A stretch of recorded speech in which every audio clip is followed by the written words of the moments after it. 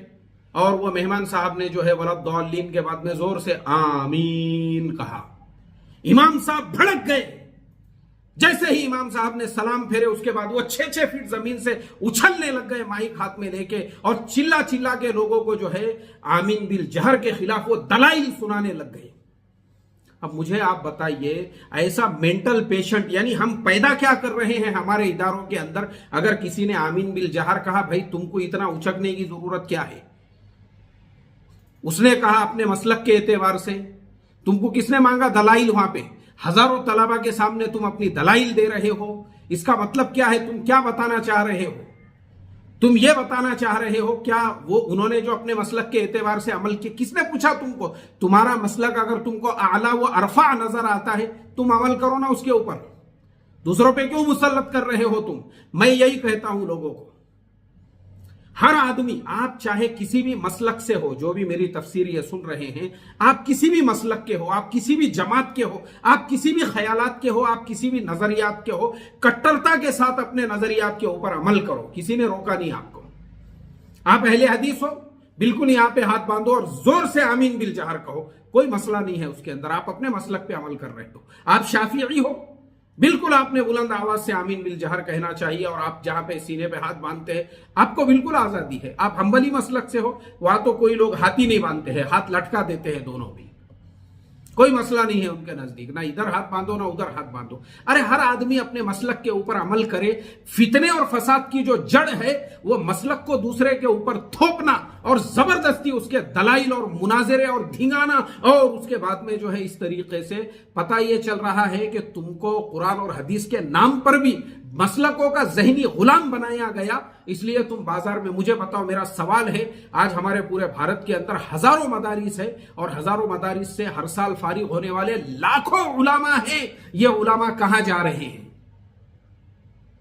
ہر سال جو فارغ ہونے والے لاکھوں علماء ہیں، کیوں ہمارے اس ملک کے اندر آج بھی بے دینی ہے؟ کیوں آج بھی ہم نے جو ہے اسلام کی تبلیغ کو اپنا مشن نہیں بنایا؟ ایک حضرت خواجہ معین الدین چشتی رحمت اللہ علیہ، وہ اسلام کی تبلیغ کو لے کر جب چلتے ہیں تو ایک سفر کے اندر 90 لاکھ لوگ ایمان میں داخل ہو جاتے ہیں۔ پھر ہمارے مدارس سے فارغ ہونے والے یہ لاکھوں علماء کہاں جا رہے ہیں ہر سال؟ یہ میرا سوال ہے۔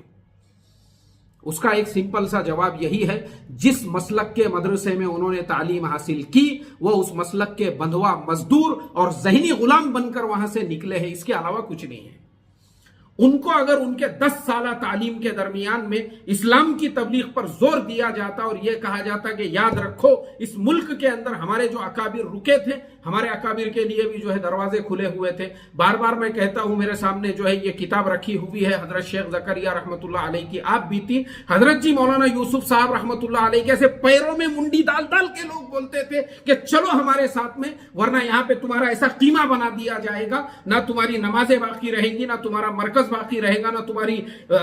جو ہے تسبیح تلاوت باقی رہے گی، چلو ہمارے ساتھ میں، ایسے پیروں میں منڈی ڈال ڈال کے بولتے تھے لوگ۔